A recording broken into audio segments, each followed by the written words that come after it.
ကျွန်တော်တို့နိုင်ငံမှာကားစီတက်မယ်ကြမယ်နဲ့မှာတိုင်ပတ်တစ်လဲနေတယ်ဗျာဟိုတယောက်ဒီကျွန်တော်စီမှာဂျင်းထဲနေရတဲ့အချိန်ကုန်နဲ့ကားရောင်းဝယ်လုပ်မယ်ဆိုတော့ငါပတ်စံရပြီးတော့ဟိုရတယ်ဘာမှမဖြစ်ဘူးအဲ့လိုလူမျိုးတွေကများနေတယ်ငါတို့နိုင်ငံမှာဒါဒီလိုမျိုးဖြစ်လို့ရှင်ဘယ်လောက်ကောင်းမလဲငါတို့စီမှာဒါဒီလိုမျိုးလာလုံးဘယ်လောက်ကောင်းမလဲအဲ့လိုစိတ်လေးဖြစ်ပြီးတော့အားမလို့အားမရတွေဖြစ်တယ်ဟုတ်ကဲ့မင်္ဂလာပါကျွန်တော်တီဇက်ကဗလော့မောင်သားဆိုပြန်လဲကြိုဆိုလိုက်ပါတယ်ကျွန်တော်သူများနိုင်ငံရောက်တော့နည်းနည်းလေးတော့အတန်လေးတိုးနေတယ်မျက်နှာလေးနည်းနည်းဟောပြအားငယ်နေတာပေါ့နော်ဟုတ်အစကျွန်တော်မှကားတွေတစည်းဂျင်းစီရဲ့အကြောင်းတွေကိုကျွန်တော်လိုက်ပြီးတော့ဟိုဖြစ်မလို့ပြောမလို့ဒါပေမဲ့အခုကြည့်နေရင်နဲ့ကျွန်တော်အုံနောက်ထဲမှာကားတစည်းကိုမြင်ပြီးတော့ကျွန်တော် idea လေးတစ်ခုရသွားတယ်ပေါ့နော်အုံနောက်ဟိုထဲရနေပြီးတော့ဘာလဲဆိုတော့ကျွန်တော်နိုင်ငံနဲ့ဒီတခြားနေရာတွေမှာနဲ့ပွဲကားပေါ်ထားတဲ့ယုံကြည်မှုပွဲလွဲနေတဲ့အချက်လေးကိုကျွန်တော်တခုတွေ့ထားတာလေးရှိပါတယ်အဲ့ဒါဘာလဲဆိုတော့ဟိုကျွန်တော်နိုင်ငံမှာဆိုဘယ်နေရာဆိုမထိရင်ကဘာဖြစ်တယ်ဘယ်နေရာဆိုဘာဖြစ်လဲကျွန်တော်ကိုယ်တိုင်လည်းဒါခဏဟိုဟာဖြစ်ဘူးပါတယ်ပြောဘူးပါတယ်ကျွန်တော် vlog တွေတော်တော်များများမှာကျွန်တော်ကိုယ်တိုင်လည်းကားဆိုအတိုက်ခိုက်ပါမကြောက်ဘူးမကြိုက်ဘူးချိတ်လေးတွေ sport လေးလွဲနေကိုလုံးဝမကြိုက်ဘူးအဲ့လိုမျိုးအဆင့်ဆိုရင်တော့မကြိုက်ဘူးပေါ့နော်လုံးဝဟိုကားဆိုကောင်းမှကြိုက်အယောင်းဝယ်လုပ်တယ်တကယ်ဟို share အဲ့လိုဖြစ်မှအယောင်းဝယ်လုပ်တယ်ဆိုပြီးတော့ဟိုဖြစ်နေတယ်ဟိုဘယ်လိုပြောမလဲစိတ်ဟိုပေါ့နော်အတွေး cycle ပေါ့ပြောရမယ်အဲ့ဒါလေးရှိတယ်သူတို့နိုင်ငံမှာကြတော့ဒီကားအခုပြပွဲမှာပြထားတာကားရဲ့ frame ကိုပြထားရည် just ကျွန်တော်ပြမယ်လိုက်ကြည့်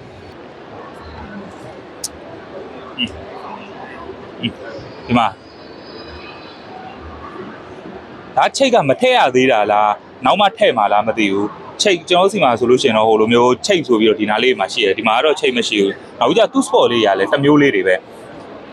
ကျွန်တော်စီမှာဆိုတော့ဒါရိုက် sport ပဲလုံးဝဟိုဘယ်လိုပြောမလဲလူပြန်လှုပ်ထားတဲ့ sport original sport မဟုတ်ဘူးဒါပေမဲ့ဒီမှာတော့နှစ်ဖြုတ်ကနှစ်လက်ရအောင်မရှိတဲ့ဖြတ်ဆက်ကြီးပါအင်ဂျင်ခန်းမှာဆိုလို့ရှိရင်လည်း Chelsea တန်းလည်းမရှိဘူး Chelsea လည်းမရှိဘူးဆိုတော့ဒါကျွန်တော်နိုင်ငံမှာဆိုတော့ဒါအပြောက်ကြီးပေါ့နော်ဝက်တောက်ကြီးပေါ့အမှန်တော့ကျွန်တော်ကအဲ့ဒီအကြောင်းတွေအဓိကပြောချင်တာမဟုတ်ပါဘူးကားတစ်စီးမှာဘယ်စိတ်ပိုင်းကတကယ်အရေးကြီးလဲဘယ်စိတ်ပိုင်းတကယ်အရေးမကြီးဘူးလဲဆိုတော့ကျွန်တော်တို့နိုင်ငံနဲ့သူများနိုင်ငံတွေနဲ့ဘယ်လိုတွေကွဲလွဲနေတဲ့ဟာကိုကျွန်တော်အဓိကပြောချင်တာပါအမှန်တော့ဒီကပြထားတာကစက်ယုံထုံဟိုဘယ်လိုပြောမလဲဟိုနမူနာကိုသူတို့ကပြထားတဲ့သဘောမျိုးပြောတာပါဟိုတချို့ကျွန်တော်နိုင်ငံမှာဆိုလို့ရှိရင်ချိတ်တွေ sport တွေကိုတအားအရင်ဂယုစိုက်ကြတယ်ဒါပေမဲ့ဒီမှာဆိုလို့ရှိရင်ကဒါသူတို့ sport တွေဆိုလို့ရှိရင်ကျွန်တော်နိုင်ငံအနေနဲ့ကြည့်မယ်ဆိုရင်မှားနေတယ်ဒါပေမဲ့ဘာအဲ့မှားတာမဟုတ်အဲ့စက်ယုံထုံ sport ပဲအဲ့ဒါလေးတွေရဲ့အကြောင်းကျွန်တော်အသေးစိတ်အဓိကပြောချင်တာပါကျွန်တော်အဓိကပြောချင်တာဘာလဲဆိုတော့ခုနကကာကြီးကိုအဲ့လိုပြထားတဲ့ဟာကိုလည်းကျွန်တော်ပြောချင်တာမဟုတ်ဘူးအဓိကဘာလဲဆိုတော့သူများတွေစီမှာလုံးဝကားရှိုးဆိုလို့ရှိရင်ပြတဲ့ကားနဲ့ပတ်သက်ပြီးပဲပြောတာเนาะတခြားဘာအကြောင်းအရာမှမပါဘူးဒီကားနဲ့ပတ်သက်တဲ့အကြောင်းပဲပြောတာဒီကားရှိုးတွေပဲပြတယ်လမ်းစားတွေပြနေတဲ့အချိန်ကျွန်တော်တို့နိုင်ငံမှာကားစီတက်မယ်ကြမယ်နဲ့မှာတိုင်ပတ်တစ်လဲနေတယ်ဗျာကျွန်တော်ပြောတာကားတော့ကားမှမဟုတ်ပါဘူးစီးတဲ့လူတွေလည်းအမှန်တော့စီးတဲ့လူတွေမှာလည်းတာဝန်ရှိတယ်ကားအလုပ်လုပ်နေတဲ့လူတွေမှာလည်းတာဝန်ရှိတယ်ဒီကားစီတားမယ်တို့တက်မယ်တို့ဟာပါမစ်ကထွက်တော့မယ်စလစ်ကပေးတော့မယ်ပြီးနောက်တစ်ဖွဲ့ရလဲဟာမပေးဘူးကားစီကြမယ်ဆိုတာရှောက်ပြောတာကားစီတက်မယ်ဆိုတာရှောက်ပြောတာနဲ့တိုင်ပတ်ဒစ်လည်နေတဲ့အချိန်မှာသူများရဲ့စီမှာဘယ်လိုဖြစ်နေပြီလဲဆိုတော့ကျွန်တော်အဓိကပြောချင်တာကျွန်တော်ရဲ့ထုံးစံအတိုင်းပဲကား review ဆိုလို့ရှိရင်ကားတစ်စီးရဲ့ဟိုသိရမလားဟိုဘယ်ဟာကောင်းတယ်ဘယ်ဟာမကောင်းဘူးဘာဖြစ်တယ်ညာဖြစ်တယ်ဆိုပြီးတော့ဟိုပြောတဲ့ review မျိုးမဟုတ်ဘူးဗျာကျွန်တော်ကြတော့ဒီ reality ကိုကျွန်တော်ပြောတာဖြစ်တယ်ပြောတာပဲများတယ်ဆိုတော့အခုဒီဟာကိုလည်းပြောချင်တာကျွန်တော်ဒီကိုရောက်တဲ့အချိန်မှာတကယ်အားမလို့အားမရဖြစ်တယ်အဓိကကိုယ့်အတွက်ပါကိုယ့်အတွက်ဆိုတာကိုရီးနိုင်ငံအတွက်ပါကျွန်တော်တို့စီမှာလည်းအမှန်တကယ်ဒီလိုမျိုးဖြစ်တင်တယ်ဗျာအမှန်ကဒီကားလောကမှာမစီးလုံးတာတွေလည်းပါတယ်အကုန်လုံးသိရမလားဟိုဟာစီးလုံးနဲ့လို့အဓိကစီးလုံးနဲ့ဆိုတော့တချို့ကိစ္စလေးတွေကတော့ကားလောကလူတွေလုံးလို့မရအကြောင်းအရာတွေအများကြီးရှိပါတယ်ဟိုမှာဟိုဒီတင်သွင်းမရတာတို့ဘာတို့ညာတို့ပေါ့နော်အဲ့ဒါလေးတွေကတော့တကဏ္ဍပေါ့နော်အမှန်တကယ်ဟိုလက်ရှိဖြစ်ပေါ်နေတဲ့အခြေအနေအချိန်မှာပဲဟိုဘလို့ကောင်းအောင်လုပ်ရမလဲကားတွေဆိုရင်လည်းဘလို့ဟိုဖြစ်ရမလဲအခုကအဲ့လိုမဟုတ်တယောက်ဒီကျွန်တော်စီမှာဂျင်းထဲနေရတဲ့အချိန်ကုန်နဲ့ကားရောင်းဝယ်လုပ်မယ်ဆိုတော့ငါပတ်စံရပြီးတော့ဟိုရတယ်ဘာမှမဖြစ်ဘူးအဲ့လိုလူမျိုးတွေကများနေတယ်တကယ်အမှန်ကန်လုပ်တဲ့လူကလက်ချိုးရည်လို့ရတယ်အဲ့တော့အမှန်ကန်လုပ်တဲ့လူတွေနဲ့ပ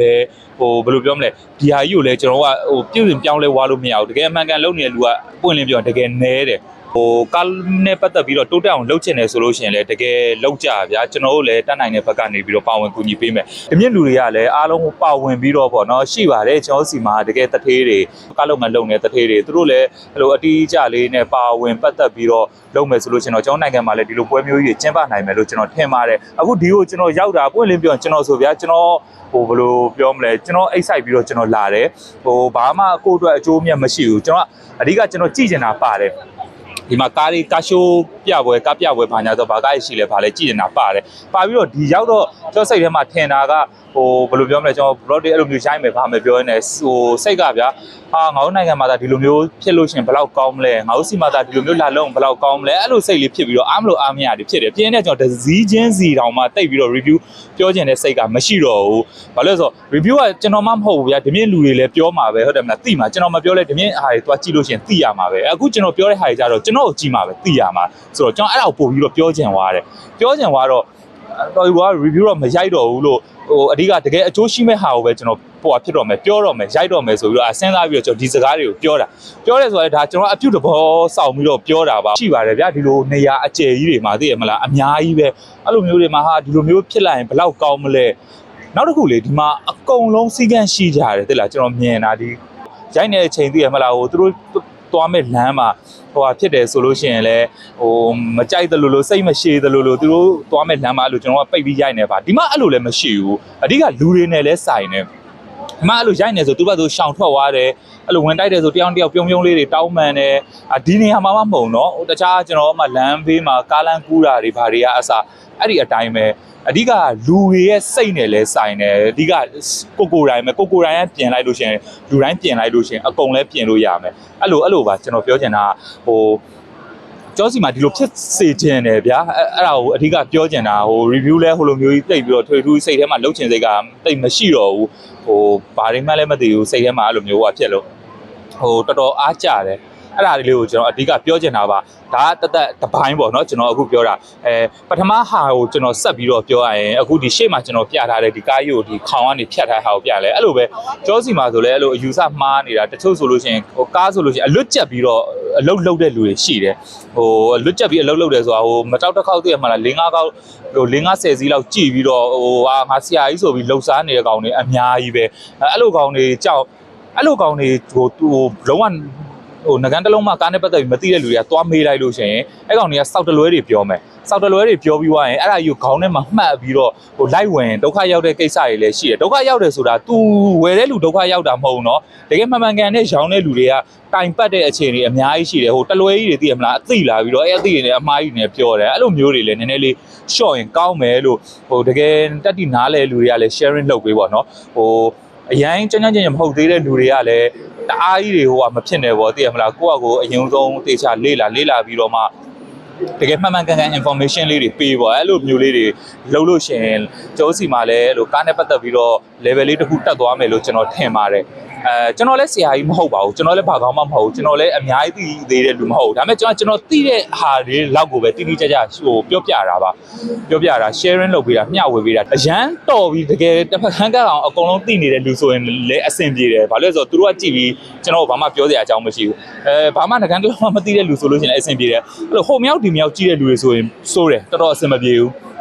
ဘယ်လိုဘာလာပြောလို့ပြောမှမသိဘူး comment မှာလည်းအဲ့ comment မှတ်တာတွေလည်းပွင့်လင်းပြောရင်တလွဲတွေဘာတွေဆိုလို့ရှိရင်တော်တော်အဆင်မပြေတာအကုန်လုံးကကိုယ့်အနေကိုဒုက္ခရောက်နေတဲ့အချိန်သူတို့ကအာယုံလိုက်ဆိုင်ရနေတယ်တိုင်တွေကပတ်အချိန်တွေကကုန်နေလောက်ကြပါအကုန်လုံးဖြစ်ကြကြိုးစားကျွန်တော်လည်းကျွန်တော်တက်နိုင်တဲ့ဘက်ကပေါ့နော်ကျွန်တော်ဆိုလည်းကားဝယ်အောင်လုပ်တယ်ဒါပေမဲ့ကျွန်တော်လုံးဝဂျင်းမထည့်ဘူးအဲ့ဒါတော့သေချာတယ်အဲ့လိုပေါ့ဝယ်အောင်လုပ်နေတဲ့လူတွေဆိုလို့ရှိရင်ဖြစ်နိုင်ဂျင်းမထည့်နဲ့ဗျာအဲ့ဒါဆိုဒီလောကကြီးပြင်တိုးတက်သွားတာပေါ့ကျောင်းစီမှာလည်းဒီလိုမျိုးတွေလုပ်မယ်ဆိုရင်လုပ်လို့ရတယ်တကယ်အထက်ကကာရှိုးလုံးပိုင်ရှင်တကယ်တထေးတွေကလည်းအဲ့လိုမျိုးစီးလုံးလုံးနဲ့သူတေချာလုပ်ပေးမယ်ဆိုလို့ရှိရင်ကောင်းတယ်ဒါကျွန်တော်ကတောင်းဆိုတဲ့သဘောမျိုးပါ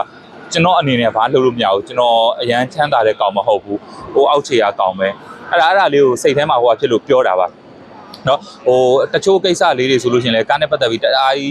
းသိရမလားမဟုတ်တဲ့ information တွေအဲ့လိုမျိုးဖြန့်ဝေတာ share တာတွေဘာတွေမလုပ်ရင်တော့အကောင်းဆုံးပေါ့ဗျာ ဈေးတက်မယ်တို့ကြမယ်တို့ဘာတို့ညာတို့အခုကဝယ်မဲ့လူတွေကလည်းဟိုအဲ့ဒီဟာတွေကြည့်ပြီးတော့ကြောက်ရောင်းမဲ့လူတွေကလည်းအဲ့ဒါဝယ်ပြီးဟိုအဲ့ဒါတွေကိုကြည့်ပြီးတော့ကြောက်မရောင်းရဲမဝယ်ရဲနဲ့ဟိုတိုင်ပတ်နေတယ်ကိုယ်နိုင်ငံမှာလို့မရောင်းရဲမဝယ်ရဲနဲ့ကားတစ်စီးဝယ်မယ်ဆိုလူတိုင်းကိုလိုက်ပြီးတော့ကားစီးကြမှာလားတက်မှာလားမေးနေတဲ့အချိန်သူများနိုင်ငံတွေမှာ heavy တွေလုံနေအားကြစရာကြီးအဲ့တော့ license မှာဟိုဒါပြောတာဘာအကြောင်းအရာမှမဟုတ်ကားနဲ့ပတ်သက်တဲ့အကြောင်းကိုပဲပြောတာသူများတွေဘယ်လိုလုပ်နေလဲကိုရီးနားနိုင်ငံမှာရှိတဲ့ဟာကိုစီးလုံးလုံးနဲ့သူများတွေလုပ်လို့အကောင်လုံးလိုက်လို့ဟိုနောက်ပြီးအဲ့ဒါဟိုဟာနဲ့လည်းစိုင်ပါတယ်ကားဈေးနဲ့လည်းစိုင်ပါတယ်အဲ့ဒါတချို့ကိစ္စတွေကတော့ကိုယ်လုံးလို့မရတာကြီးအများကြီးရှိပါတယ်အဲ့ဒါလေးကျွန်တော်သိပါတယ်เนาะဟိုလုံးလို့ရတဲ့အပိုင်းလေးတွေကိုကျွန်တော်အဓိကပြောချင်တာပါဟုတ်ဒီနေ့ vlog လေးကတော့ဗျာကျွန်တော်ဒီလောက်ပဲဟိုဖြစ်လိုက်မယ်နှုတ်ဆက်လိုက်မယ်အဓိကကျွန်တော်အဲ review လုပ်ဖို့ထက်ကိုဒီမှာကြည့်ပြီးတော့ကိုရီနိုင်ငံအတွက်အားလို့အားမရဖြစ်ပြီးတော့ဟိုပြောတဲ့ဟာဟိုဟာအဲ့ဒါလေးကိုပဲအဓိကပြောချင်တာပါဟုတ်ကျွန်တော်တီဆက်ကားဘလော့သားစို့ပါ